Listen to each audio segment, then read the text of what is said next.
Outrora, eu pensava que a pobreza tinha um grande valor moral.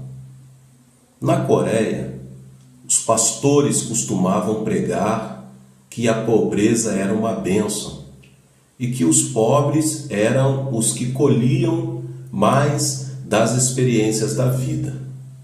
Contudo, esses mesmos pastores continuamente pediam que os membros de sua congregação dessem mais e mais dinheiro para a igreja, ensinando o valor da pobreza, também pregando o mérito do aumento das contribuições. Esta contradição me incomodava. Quando me tornei pastor, ofereci-me para pastorear numa área muito pobre da cidade de Seul. Os que viviam aí levavam vidas de pobreza e a maioria deles só faziam uma refeição por dia. As crianças sofriam de subalimentação e muitos estavam a ponto de morrer de fome. Percebi que a pobreza não era uma bênção de Deus. Foi então que li a Bíblia de novo, buscando uma solução.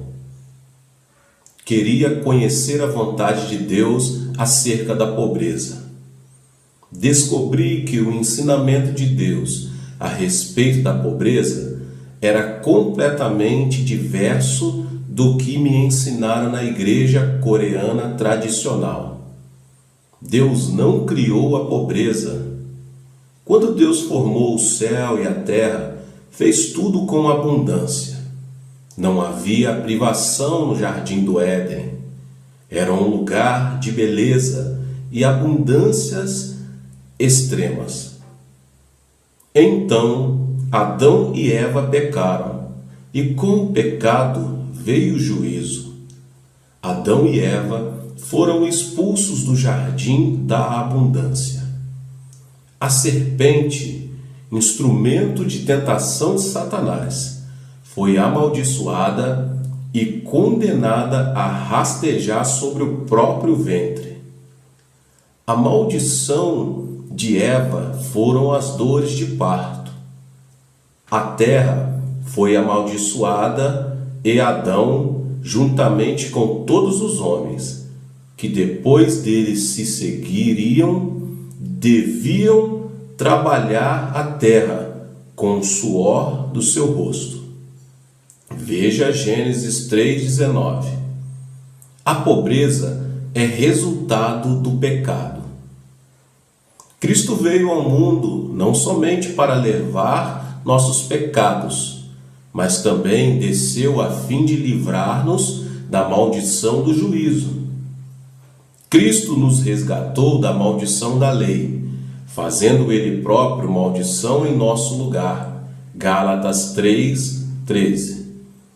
E porque Cristo levou nossos pecados sobre a cruz, já não precisamos estar sob a escravidão. Podemos ser perdoados, libertos da maldição do pecado. Alguns tomam a pobreza terrena de Cristo como justificativa para a sua própria pobreza. Em muitas maneiras, Cristo foi pobre. Embora ele viajasse, um grupo de mulheres que o assistiam nas suas necessidades materiais, bem como a seus discípulos. A Bíblia afirma que Cristo foi pobre para que não precisássemos sê-lo.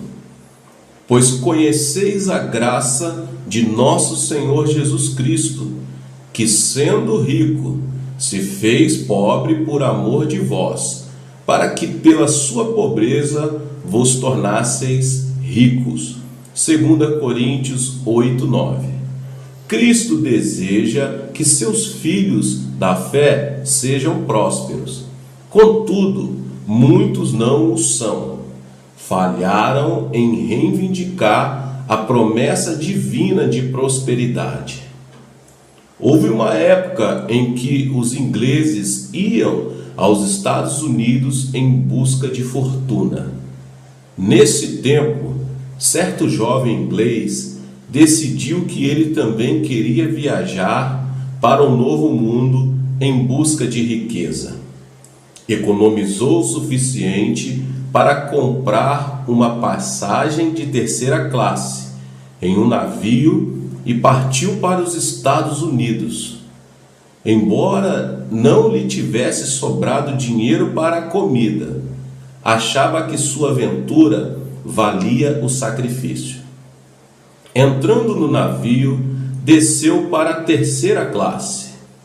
Na hora das refeições, ficava sozinho na escura cabine, imaginando o instante em que havia de chegar a Nova York. Mas esse instante foi atrasado por 2 semanas. Um furacão desviou o curso do navio e foram precisos 15 dias para que voltasse à rota original. No final dessas 2 semanas, o jovem estava morto de fome.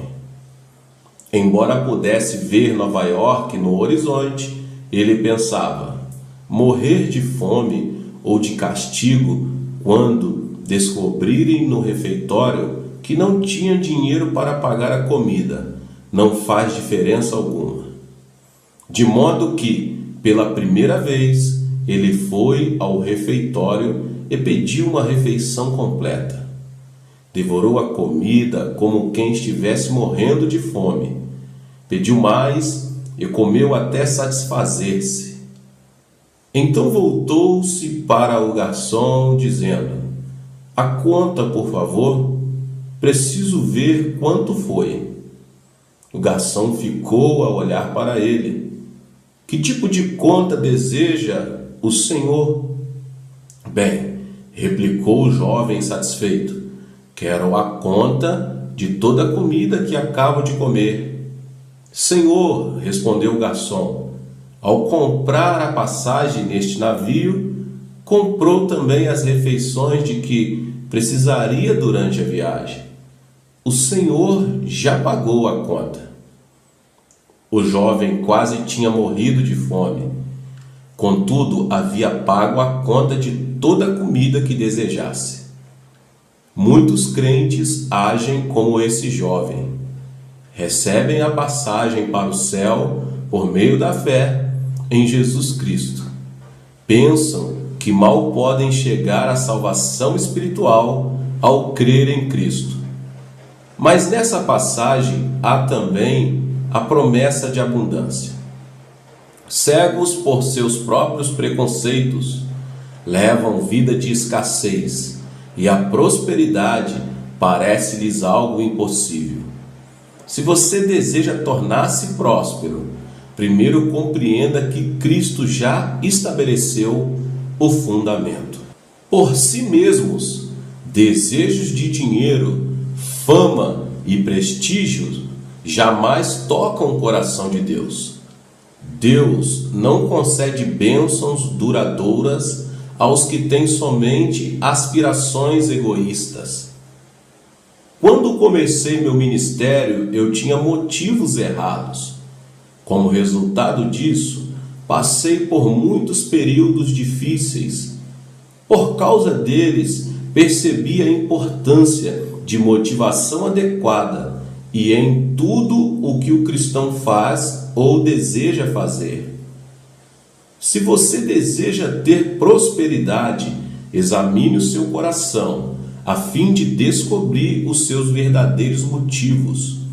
Você deseja a prosperidade como um meio de produzir mais frutos, ser mais produtivo para Deus?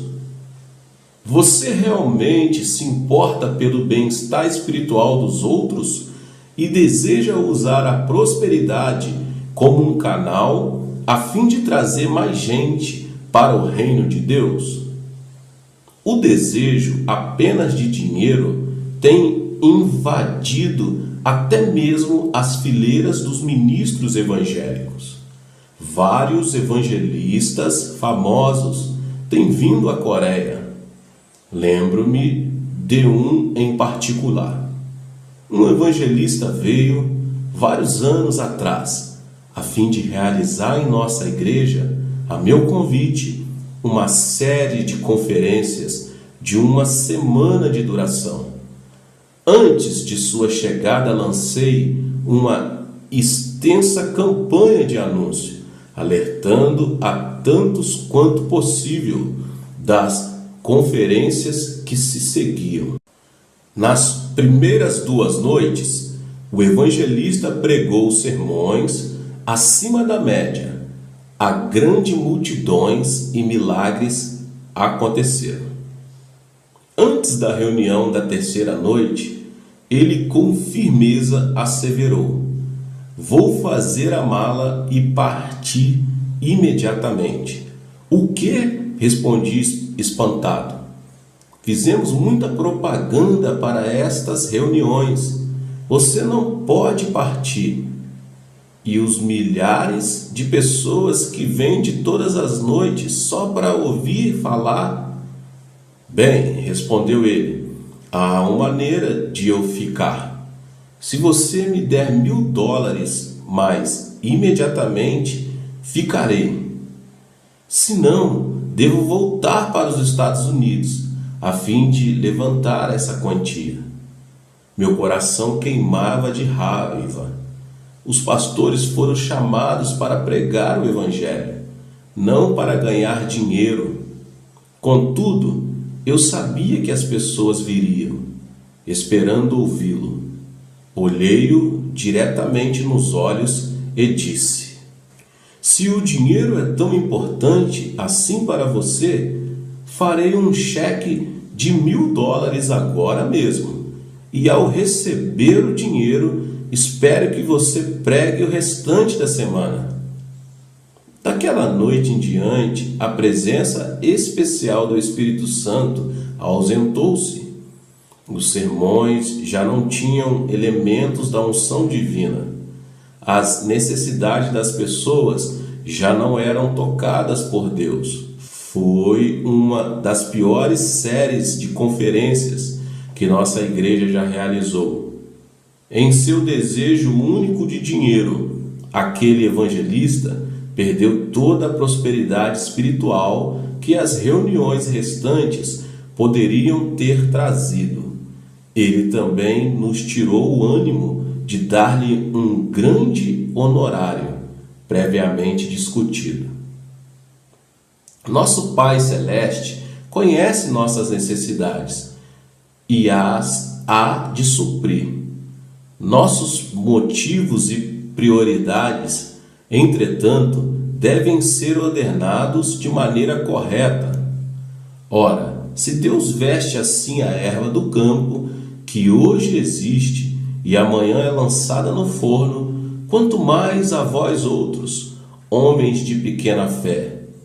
Portanto, não vos inquieteis, dizendo, que comeremos, que beberemos, pois vosso Pai Celestial sabe que necessitais de todas elas. Buscai, pois, em primeiro lugar o seu reino e a sua justiça, e todas estas coisas vos serão acrescentadas. Mateus 6, do 30 ao 33. Se você deseja tornar-se próspero, é importante que tenha motivação adequada. Coloque Deus em primeiro lugar em sua vida e ponha seus desejos primários na edificação do reino divino. Não sabeis que sois santuários de Deus e que o Espírito de Deus habita em vós? Se alguém destruir o santuário de Deus, Deus o destruirá. Porque o santuário de Deus, que sois vós, é sagrado. 1 Coríntios 3, 16 e 17. Deus chama o seu santuário de lar, o templo de Deus. Para valer alguma coisa, deve ter o Espírito Divino habitando em seu interior. O santuário sem o Espírito de Deus é como um edifício vazio, quase sempre usado para guardar coisas inúteis. Entretanto, se compreendermos que o propósito do homem é ser santuário de Deus, lar de Deus, então nossa perspectiva se ajusta. Então podemos, com maior clareza, compreender por que devemos ser motivados a colocar Deus primeiro em nossos desejos de sermos prósperos. Então podemos perceber que o Espírito Santo, que em nós habita, pode dirigir nossos caminhos para maior prosperidade. Havia certo homem de negócio que cria com firmeza na liderança do Espírito Santo. Antes de qualquer decisão importante, ele se fechava em seu escritório a fim de orar. Essas orações, pedindo a orientação, às vezes duravam de 10 minutos a 10 horas. Ainda quando pressionado por sócios que exigiam resposta imediata, esse homem de negócio recusava-se a confirmar qualquer decisão. Ele insistia em que primeiro devia receber orientação do Espírito Santo. Toda decisão importante que ele tomava, quer fosse comprar ações de uma firma específica, unir duas companhias, quer vender parte do seu negócio, era baseada na direção do Espírito Santo. Disse que ele nunca cometeu um erro em suas decisões importantes. Ele não apenas se tornou um dos homens mais ricos em seu ramo de negócios, mas seus conselhos eram altamente procurados.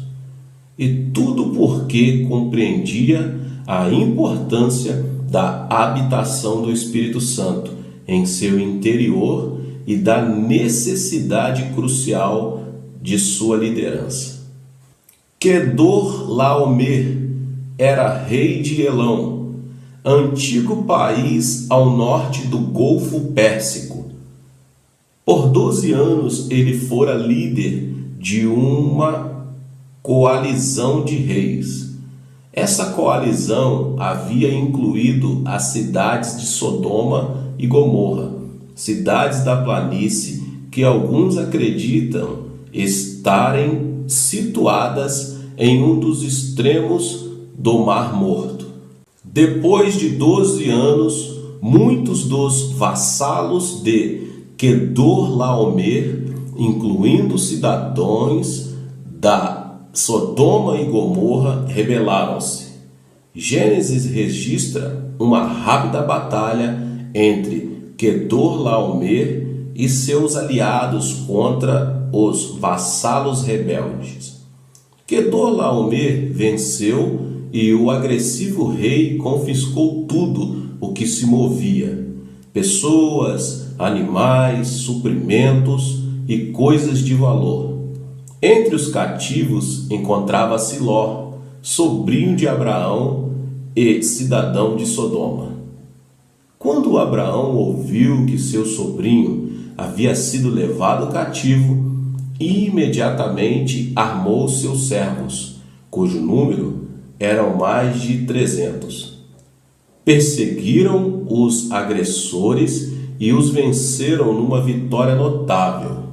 Recobraram tudo e todos foram trazidos com vida. Abrão voltou com a vitória viva em sua mente. Então Melquisedeque, rei de Salém, segundo alguns a antiga localidade de Jerusalém, trouxe a Abrão pão e vinho. Melquisedeque era sacerdote do Altíssimo, e ele abençoou a Abrão, dizendo: Bendito seja Abrão pelo Deus Altíssimo, que possui os céus e a terra. Bendito seja o Deus Altíssimo, que entregou seus adversários nas tuas mãos. E de tudo lhe deu Abraão o dízimo. Gênesis 14, 19 e 20. Depois de receber a bênção, Abrão deu a Melquisedeque o dízimo, o 10º de todos os bens que Abrão tomara. Mais tarde, Deus falou com Abrão em uma visão: Não temas, Abrão, eu sou teu escudo, e teu galardão será sobremodo grande. Gênesis 15:1. Deus deu a Abrão a promessa de prosperidade e proteção. Neste relato, Melquisedeque representa um tipo de Cristo e Abraão tipificava nós, os crentes. Ao examinar a Bíblia, descobri que há muitas bênçãos no dízimo relacionadas com a lei universal do dar e receber. No mundo natural, prevalece o princípio do dar e receber. Se certo tipo de animal apenas recebesse vida e se recusasse a dá-la, sua espécie logo seria extinta. Tanto o mar da Galileia quanto o mar Morto recebem suas águas das montanhas do Líbano. O primeiro está repleto de seres vivos, pois a água é fresca e flui constantemente para o Rio Jordão. Ele recebe e dá, o que o torna uma fonte de abundância. O Mar Morto, contudo, faz jus a seu nome. Recebe águas das correntes das montanhas, mas não tem saída que dê curso à água. A água que chega até ele evapora-se lentamente, deixando o sal e outros minerais em forma sólida no seu leito. Nada pode viver em suas águas. Até mesmo no reino natural deve haver o dar e o receber. Tudo o que se recusar a dar tornar-se-á inútil e perecerá. Os fiéis patriarcas de Israel mostraram-nos que o dízimo, importante forma de dar a Deus, na realidade é fonte de tremenda prosperidade. Abraão deu o dízimo, Isaque e Jacó deram o dízimo. Examinando as vidas destes homens, percebemos que nunca sofreram os efeitos da pobreza por longos períodos de tempo. Eram homens ricos, todos eles passavam por várias provas e tribulações, mas nenhum deles morreu de fome e sempre tiveram bastante para dar aos outros. No livro do Gênesis há o relato de um voto que Jacó fez a Deus antes de sair do seu lar para ir viver com o tio. Se Deus for comigo e me guardar nessa jornada que empreendo, e me der pão para comer e roupa para me vestir, de maneira que eu volte em paz para a casa de meu pai, então o Senhor será o meu Deus, e a pedra que erigi por coluna será a casa de Deus, e de tudo quanto me concederes, certamente eu te darei o dízimo. Gênesis 28, 20 ao 22. Jacó conhecia a lei universal do dar e receber. Ele sabia que se desse o dízimo, Deus o abençoaria com a prosperidade. Mais tarde Deus fez do dar o dízimo um mandamento. Trazei todos os dízimos à casa do tesouro, para que haja mantimento na minha casa, e provai-me nisto, diz o Senhor dos Exércitos, se eu não vos abrir as janelas do céu, e não derramar sobre vós bênçãos sem medida. Malaquias 3:10. Dar o dízimo traz muitos benefícios para a nossa vida, especialmente as provisões de proteção e prosperidade. Se você der a Deus, Ele dará muito mais abundantemente para você. Dar o dízimo deve ser uma prática prioritária, e o dízimo deve ser tirado de sua renda total. Honra ao Senhor com os teus bens e com as primícias de toda a tua renda, e se encherão fartamente os teus celeiros, e transbordarão de vinho os teus lagares. Provérbios 3, 9 e 10. O dízimo, a 10ª parte de toda a renda, traz em si promessas de bênção e prosperidade. Muitos crentes, ao receberem seu salário, primeiro pagam as suas dívidas, então dão o dízimo do que lhes sobra. Isso, contudo, não é o dízimo genuíno. Ele deve ser as primícias da renda total da pessoa, dado para a glória de Deus. Deus respeita os fiéis que dão o dízimo desta maneira e os abençoa abundantemente. Outros acham que são eles que devem decidir a quem dar o dízimo. Enviam-no para alguma igreja pequena na roça, ou para uma família que passa necessidade. Este também não é o modo certo de dar o dízimo. O dinheiro do dízimo deve ser dado ao Senhor por meio da igreja local onde a pessoa assiste. Lembre-se que Abraão pagou o dízimo ao rico rei de Salém, e foi pela boca desse rei que Abrão recebeu as bênçãos de Deus. Onde quer que você receba o pão e vinho da palavra de Deus, lembre-se de daí pagar fielmente o dízimo de toda a sua renda. Se você não seguir o padrão que Deus estabeleceu para o dízimo, ele não será reconhecido. Você será incapaz de receber a bênção total de prosperidade que Deus deseja dar-lhe. Muitos argumentam contra o dízimo, afirmando que a prática de dar o dízimo pertenciam apenas à lei do Antigo Testamento. Agora, uma vez que vivemos sobre a graça, dar o dízimo já não se aplica, raciocinam eles. Mas a prática do dízimo está tão viva hoje como esteve durante os dias do Antigo Testamento. O próprio Jesus deu o dízimo.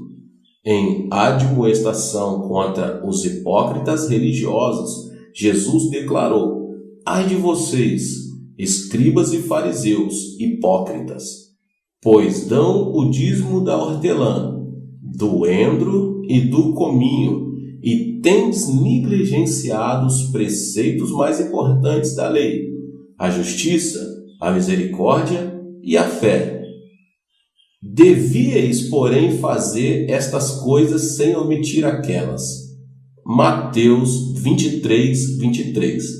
Nesta passagem bíblica, Jesus falou da importância de dar o dízimo e da necessidade que temos de não perder a perspectiva. Ao olharmos para a história e para as nossas próprias experiências, vemos que a prática do dízimo tem trazido muitos benefícios. Por toda a história, as nações que deram foram as que prosperaram. E isto torna-se evidente em várias civilizações ocidentais, particularmente nos Estados Unidos. Depois de receber a Cristo em sua cultura e aprender de sua palavra, os norte-americanos começaram a enviar missionários e começaram a dar dízimo e ofertas para ajudar os outros. Por esse motivo, Deus tem abençoado os norte-americanos, fazendo-os prosperar. Nos países do Oriente e da África, a história tem sido diferente. Encontram-se nestas áreas vastos recursos naturais, mas a maioria dos países dessa região ainda não tiveram o privilégio de desenvolver e usar tais recursos. Têm negado o Evangelho de Jesus e seu povo tem falhado em partilhar as bênçãos materiais com outros. Na Coreia existiu um homem que durante sua juventude viveu na pobreza. Com a idade de 50 anos, assistiu a um culto pela primeira vez, ouviu o sermão atentamente sobre o dízimo e a prosperidade que se seguiria.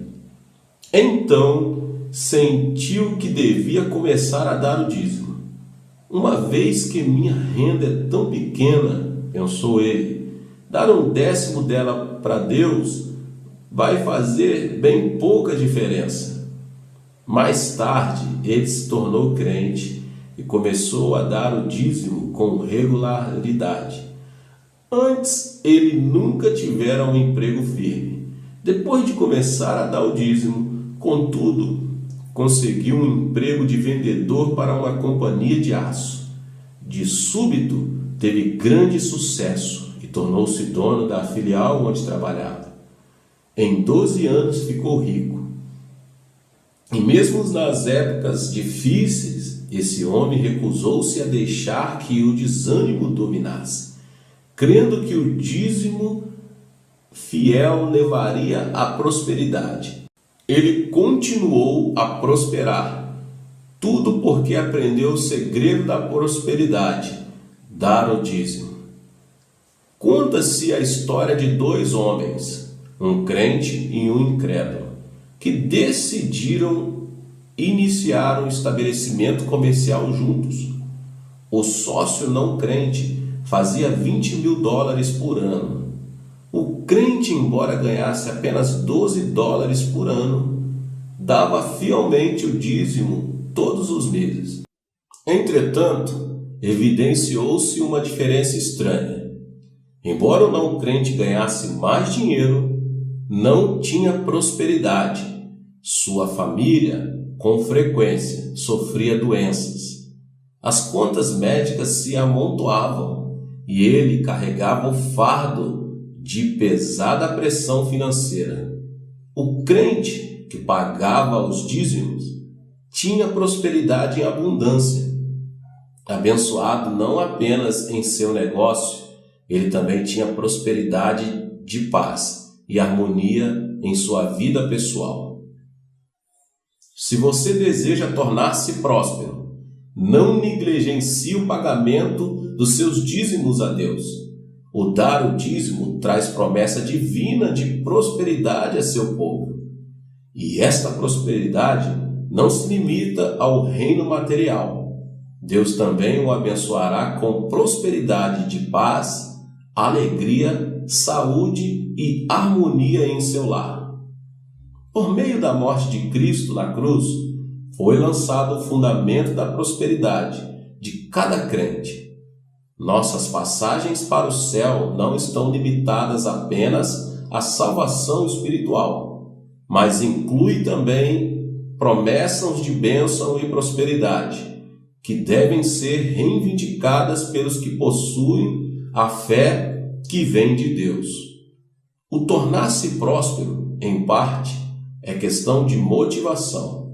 Você e eu devemos compreender que o propósito do homem é ser o templo do Espírito Santo de Deus e desejar continuamente ter a direção do Espírito em nossa vida. Devemos colocar Deus em primeiro lugar em tudo o que fazemos, lutando primeiro para estabelecer ainda mais o reino de Deus. Dar o dízimo regularmente para a igreja local em que a pessoa assiste é o segredo-chave para tornar-se próspero, uma parte da lei universal do dar e receber. Embora tivesse sido instruído no tempo do Antigo Testamento, o dízimo é prática que você e eu devemos continuar hoje. Prática esta que traz bênção e prosperidade. Ora, aquele que é poderoso para fazer infinitamente mais do que tudo quanto pedimos ou pensamos,